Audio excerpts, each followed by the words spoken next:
Why should or must the SoCal community attend Dinner with Friends play at the Zephyr Theater? The SoCal community should and must attend Dinner with Friends play at the Zephyr Theater this April, because I don't think there's anything like it out there right now as far as theater is concerned. I think that it's going to be hugely entertaining and very surprising. I think people are going to walk away from this play feeling like they've had a full meal with the satisfaction of they will have had laughs, they will have had fun, there will be tears, there will be a lot of subjects to digest and really think about. And I think people will walk away with like a great deal of satisfaction and feel like, oh, that was worth the price of admission, the time that I sat there, the time it took to get there. I'm so glad I did this. And there's nothing like live theater. Yes, there's nothing like live theater. That's true. I think people should come and see Dinner with Friends. First to I think it's it's wonderful to support the arts and to keep theater alive like you do. And I want to thank you for caring so much about theater, because it is something that we need, I think, desperately to keep alive. And another reason they should come is because if they don't, our feelings would get hurt. And I mean, I don't think people really want to hurt our feelings. So hopefully that will get some people, if they think about that, that'll get them to come. But yeah, it's just, it'll be fun. It'll be thought-provoking. I believe theater, besides being fun, I like to be provoked in some way. I like to either be really angry. Any kind of emotion that I get from it, I think, okay, they did a good job. They made me feel something. I don't care what it is that I feel. I just want to feel something. And you will feel something if you come to the play. You might not like it, but that's okay. I mean, I've left plays incredibly angry, but I'm like, okay, they did their job. And again, so they don't hurt our feelings, really. We would be sad if people didn't show up. Hi, my name is Jack Esformes, and my wife's name is? Marieh Delfino. Yes, and we are performing Dinner with Friends at the Zephyr Theater. You need to be there. And if you want to learn more about this production and our rendition of it, listen to this conversation. So tell us about your characters in the play, and at least the beginning of how the play starts with Dinner with Friends. My character in the play and the beginning of how Dinner with Friends starts is, she's married, Karen, my character, and she's married to Gabe, and she is a food critic together with Gabe. They work together, and they go around, the country and the world, and check out food and write about it. And they're sort of a couple who we would describe as maybe codependent. They really cling to each other, and they're very, have a very together relationship.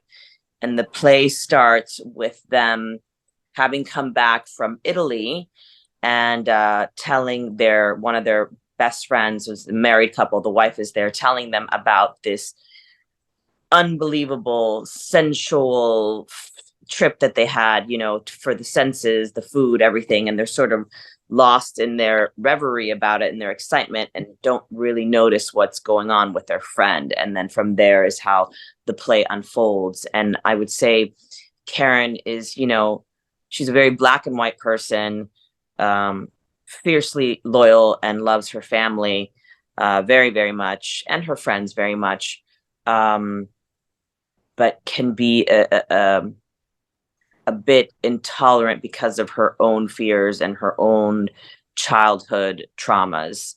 And you see that sort of play out through the play, the story. But she's a good person who's, trying to do her best. And I think that's what's important about this play is to not portray these people as they're not villains. Nobody's a villain. Everybody's in a certain time of their life and in earnest, doing their best and struggling. And you watch that play out. Well, my character is Gabe, and married to Karen, like Karen said. My character, I'm a caretaker. I'm non-confrontational. I love my wife, very codependent. Love being a father. Just I'm and typically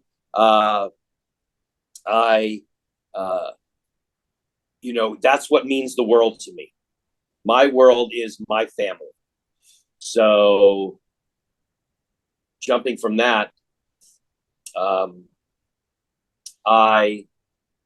Gabe is, I don't want to say he's a typical man in the sense that, the struggle that he has and always has had is intimacy and real communication. So I can relate to that. That's always been something that, as a person, I try to be the best communicator that I am, but I know that is not the most natural skill that I may have when it comes to intimacy with a wife, a girlfriend, with anybody that really means something to me. It can be harder because there's that fear of alienating them or,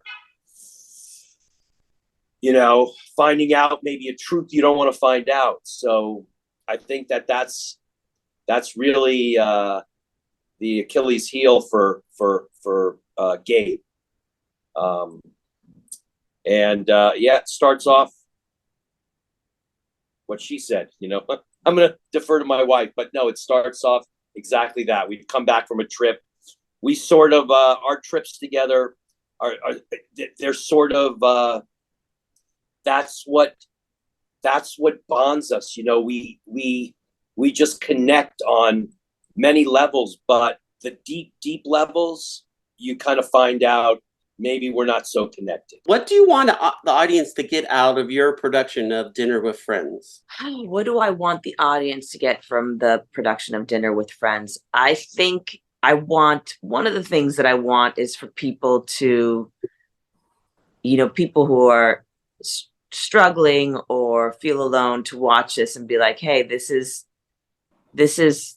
normal in a sense. We're all going through this in a sense, a version of this. And so people to feel a certain, I guess not aloneness, and also for people to be provoked a bit to really think, because there's some arguments that Donald Margulies very intelligently presents, and to kind of make people think and hopefully people will leave with a dialogue, with a conversation of like, well, I thought it meant this, and I thought, no, this is what he's saying about relationships, and I thought this is what he's saying about friendships, that sort of thing. And of course, to leave with a really fun ride, a pleasant experience, that they went in there, they experienced something, they had a blast, they, felt a lot of feelings, were provoked, and just felt a little bit closer to themselves and to everybody else, and knows that, hey, we're all in this together. I would say when people leave this show, I obviously entertained to a degree, but I think it's because it really centers around all relationships, husband, wife, male relationships with their friends, females with their friends. Maybe it'll just, because I know it sort of has for me, it just makes everybody sort of examine all their relationships and how healthy are my relationships, and can I make them a little healthier? Can I, and some are you know, is this relationship really worth it? You know, am I getting anything from it? I mean, you know, I've had relationships, friendships that I'm like, well, wait a second, this person's always negative, or with this or that. You know, do I really need this person in my life? I'm not saying that I want people to leave the play and, you know, get people out of their lives, but it makes you kind of look at the level of health in the relationships that you have, and how much you nurture them, and how much they mean to you. So, you know, I don't know if it's going to be something that hits somebody right away, but I think it's something that after you see the play and you're like, oh, that was fun, that was good, that was fun, and then maybe a day later, 2 days later, you sort of, it's kind of sinks in of what of the deeper meaning that Donald Margulies has put into the play. This play was first produced in 1998. Why is Dinner with Friends still relevant today? Dinner with Friends is still relevant today because the nature of the relationships, the dynamics between men and women, women and women, men and men, haven't changed very much today. And it takes place over a period in these people's lives, people who are married with children, that everyone is still going through today, very much. Other than a slight change in technology that you know, is actually addressed in the lines, and Donald Margulies gives license for us to change the writing a little bit.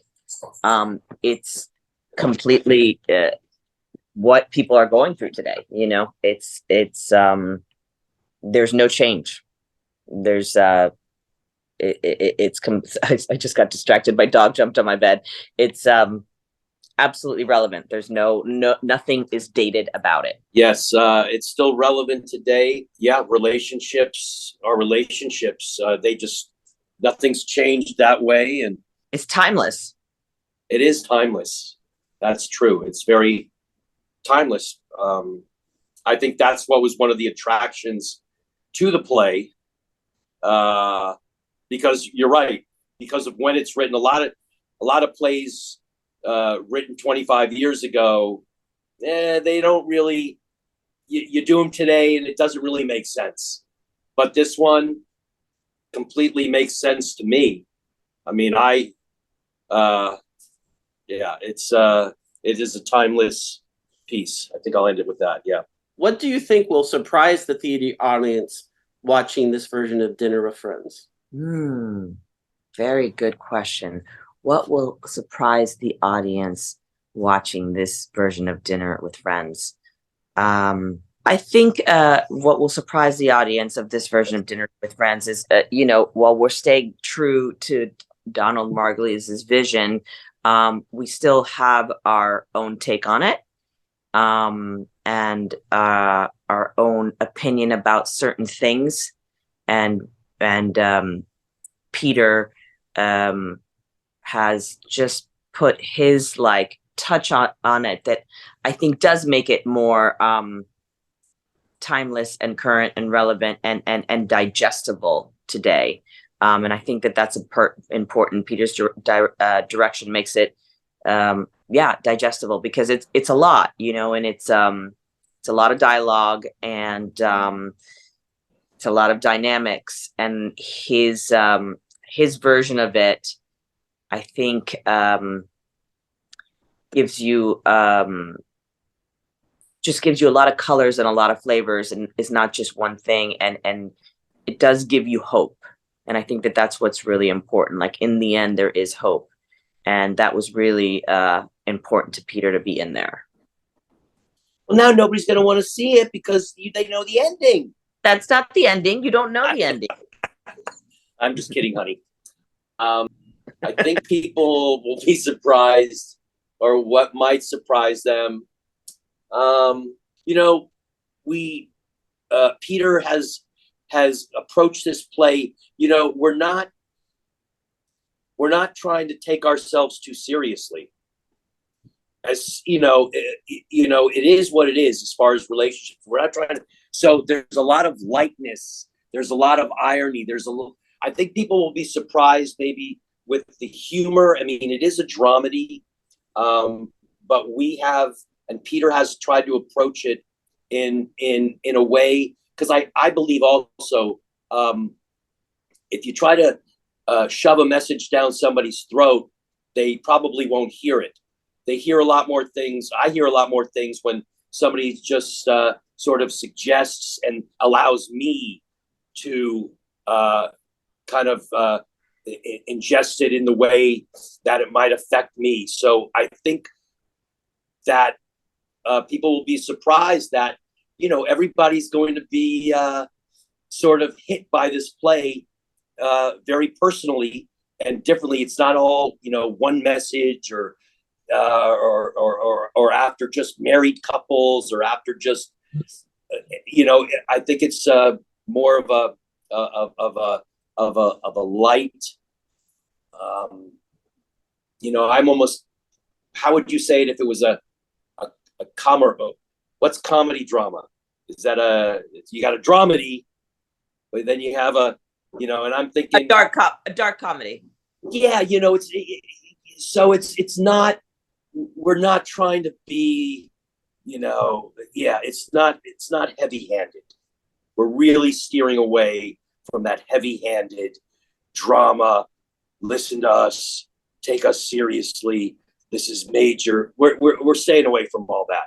So I think people will be surprised, like Marieh say, kind of like how digestible it all is, and it's really it's a fun ride, I think. Everybody, Southern California, hey, buy a ticket, get out of your house, come see Dinner with Friends at the Zephyr Theater, running through April 28th. Don't walk, run. This is going to be an incredible experience. You're going to be very happy that you saw this. And if you don't, you will be very sad you missed it. We hope to see you there. See you at the theater.